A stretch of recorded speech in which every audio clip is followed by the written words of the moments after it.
Shri Gurubhyo Namaha, Shrimatre Namaha, Narayaniyam, Dashakam 7, Srishti of Hiranyagarbha, that is Brahma. All the slokas in this Dashakam will be chanted in Vrittam Chardula Vikrititam. Shloka 1. Hey Guruvayurappa, you manifested in the form of Virat Purusha, the form of 14 worlds, and again with your will you manifested as Brahmadeva, above all lokas called as Satyaloka. This Brahma is known as Hiranyagarbha, the cosmic intelligence of all the beings of the three worlds. With the sudden increase of Rajoguna, this Hiranyagarbha became desirous of creating various beings. एवं देव चतुर्दशात्मक जगत् रूपेण जात पुनः तस्योर्ध्वं खलु सत्यलोकनिलये जातोऽसि धाता स्वयम्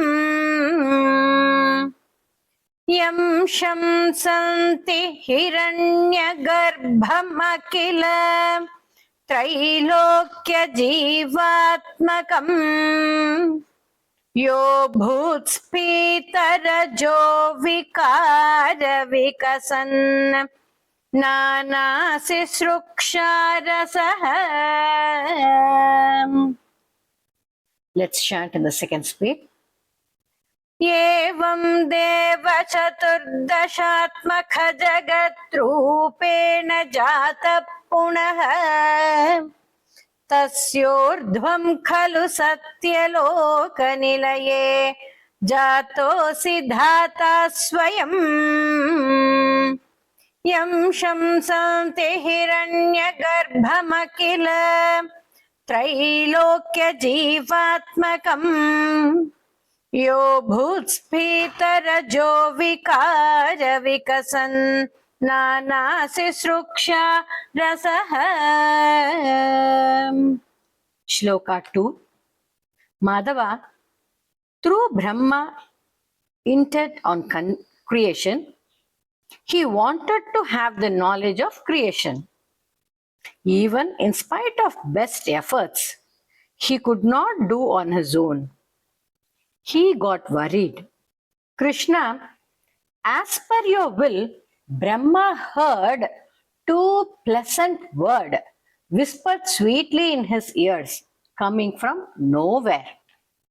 The whispered word tapa tapa made Brahma to do penance. You made him to hear those words, Krishna.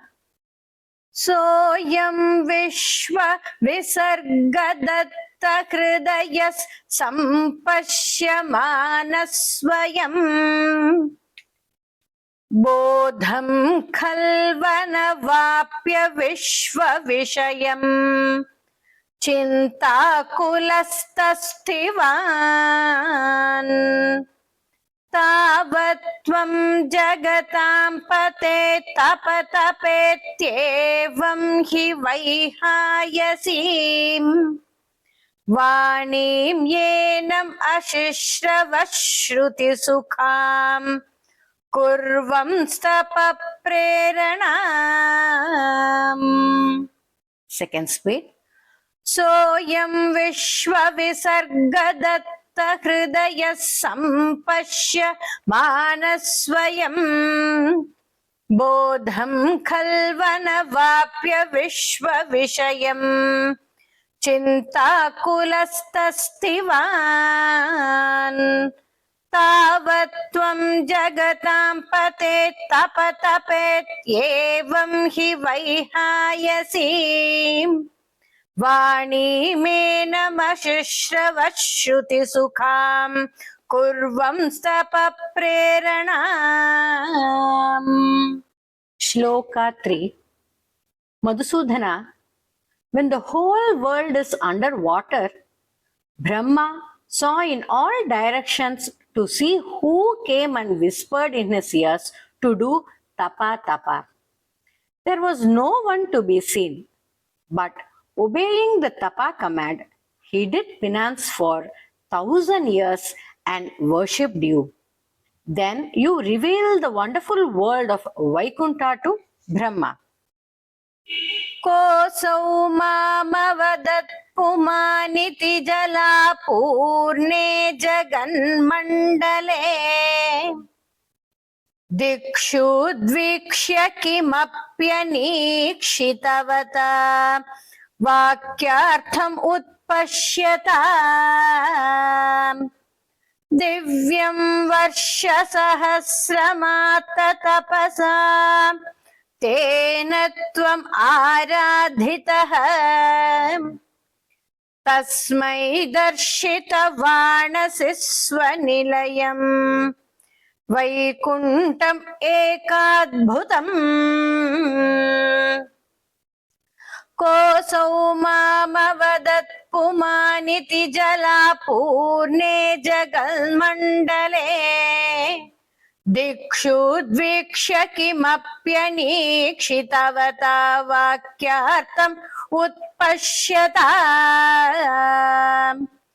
दिव्यं वर्षसहस्रमात्ततपसा तेन त्वमाराधितः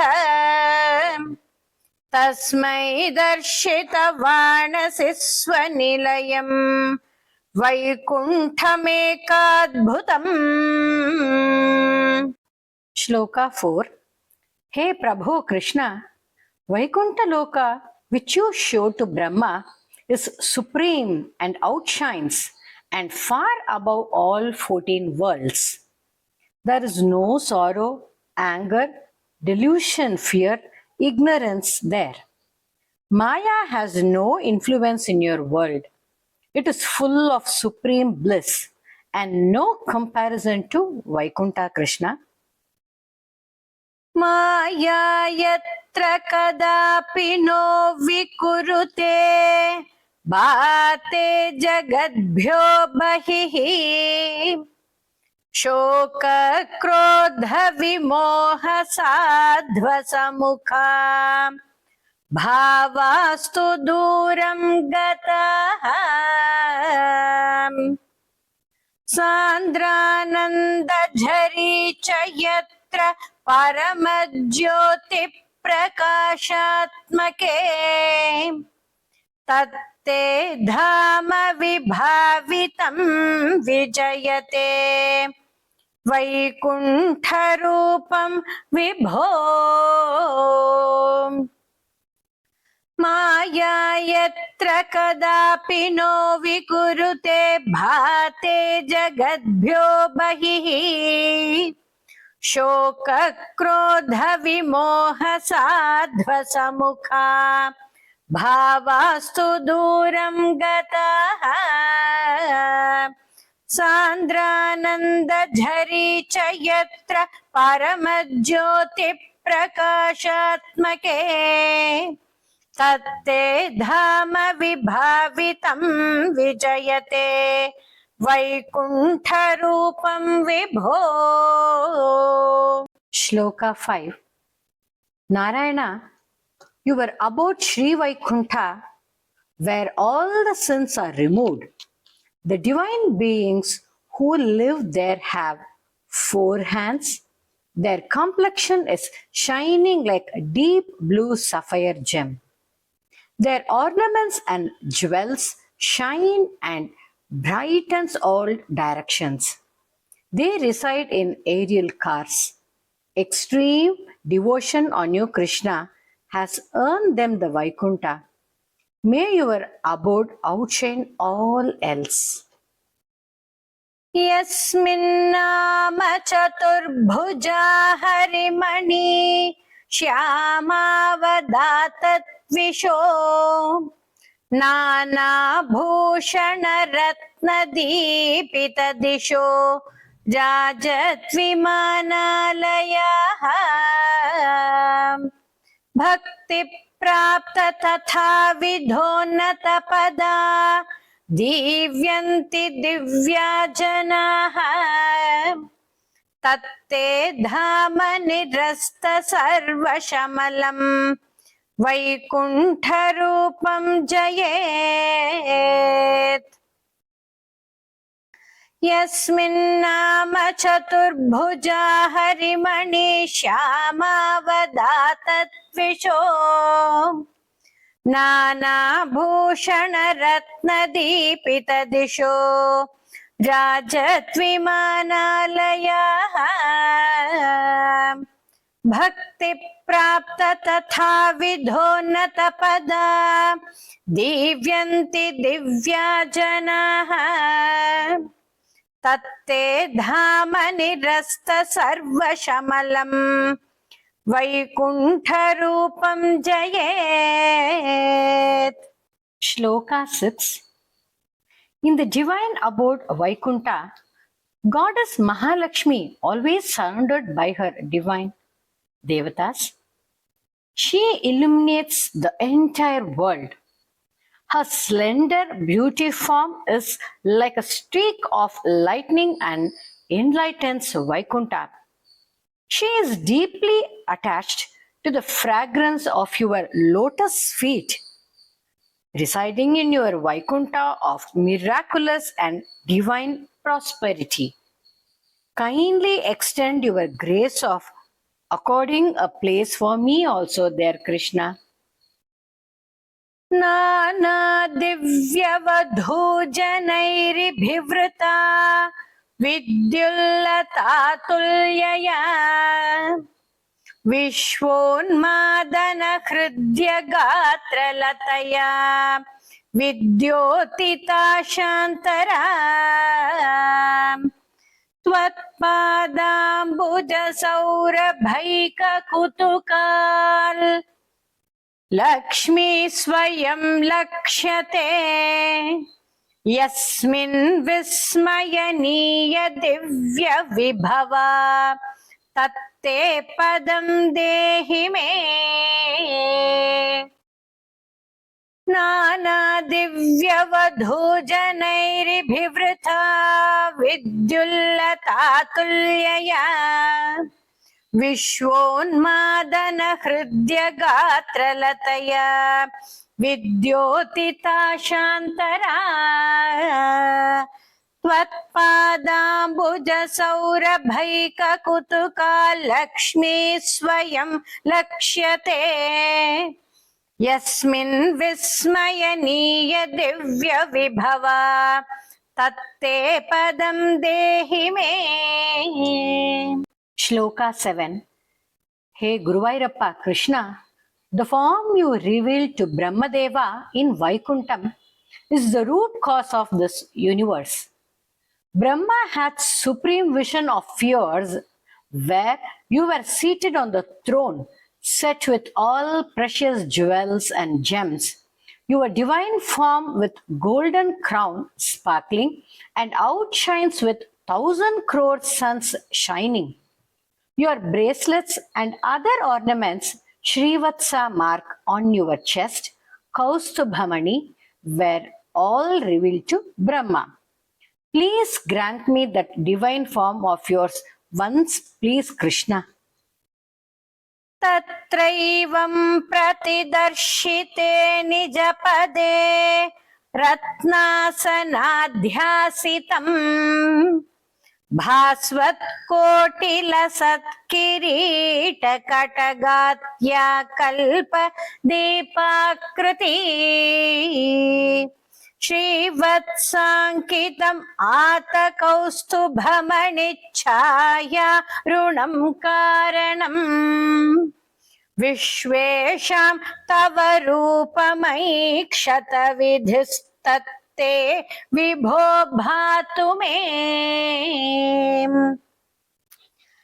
तत्रैवं प्रतिदर्शिते निजपदे रत्नासनाध्यासितम् भास्वत्कोटिलसत्किरीटकटगात्या कल्पदीप्राकृति श्रीवत्साङ्कितम् आतकौस्तुभमणिच्छाया ऋणं कारणम् विश्वेशां तव रूपमैक्षत विधिस्तत्ते विभो भातु मे. Shloka 8. Madhava, beautiful like the dark clouds and Kalaya flowers, blue lotus, your abode shines. Your charming face, the beautiful smiling face, your forearms adorned with sacred Gada, Shankha, Chakra and lotus, which enchants Brahma, let cure all my diseases also, Krishna. कालाम्भोदकलाय कोमलरुचि चक्रेण चक्रं दिशाम् आवृण्वाणम् उदारमन्दहसित स्यन्दप्रसन्नाननम् राजत्कम्बुगदारि पंकजधर श्रीमद्भुजामण्डलम् स्रष्टुस्तुष्टिकरं वपुस्तव विभो मद्रोगमुद्वासयेत्. कालाम्भोदकलाय कोमलरुचि चक्रेण चक्रं दिशाम् आवृण्वाणम् उदारमन्दहसित स्यन्दप्रसन्नाननम् राजत्कम्बुगदारि पंकजधर श्रीमद्भुजामण्डलम् स्रष्टुस्तुष्टिकरं वपुस्तव विभो मद्रोगम् उद्वासयेत्. Shloka 9. Hey Madhusudana, Brahma was astonished and overwhelmed by seeing your divine form. He fell at your lotus feet and prayed to you, but he surely knew that you know his desires to create and asked for the required knowledge. He also prayed for the knowledge of the unique para and apara aspect of yours. I bow to you, Krishna. दृष्ट्वा संभृत संभ्रमत् कमलभूः त्वत्पादपाथोरुहे हर्षावेशवशं वदो निपतित प्रीत्या कृतार्थी भवन् जानास्येव मनीषितं मम विभो ज्ञानं तदापादय द्वैताद्वैत भवत्स्वरूप परमित्याचष्टतं त्वां भजे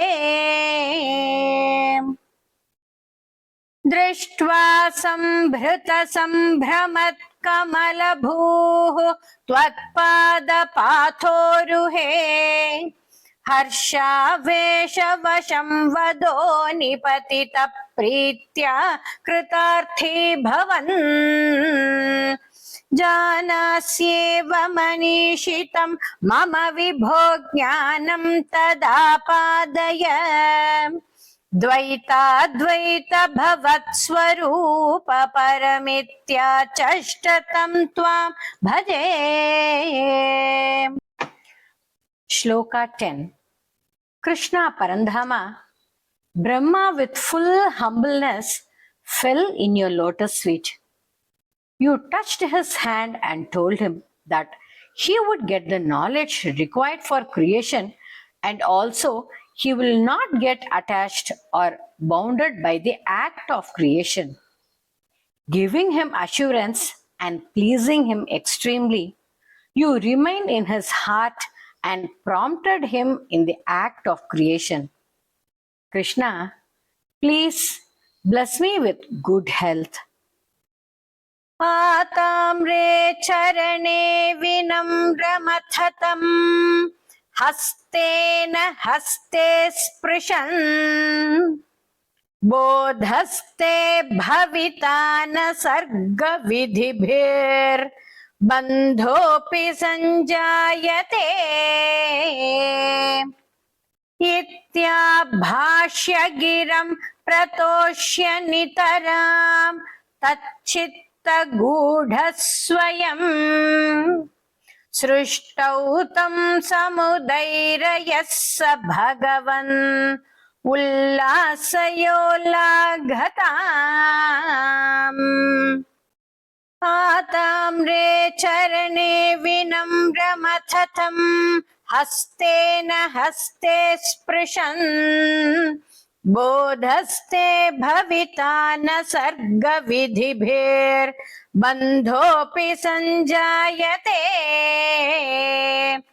इत्याभाष्य गिरं प्रतोष्य नितरां तच्चित्तगूढस्वयम् सृष्टौ तं समुदैरयः स भगवन् उल्लासयोलाघताम् सर्वत्र गोविन्द नाम संकीर्तनम् Govinda Govinda. I request you to subscribe to Veda Janani and hit a like and share with your family and friends.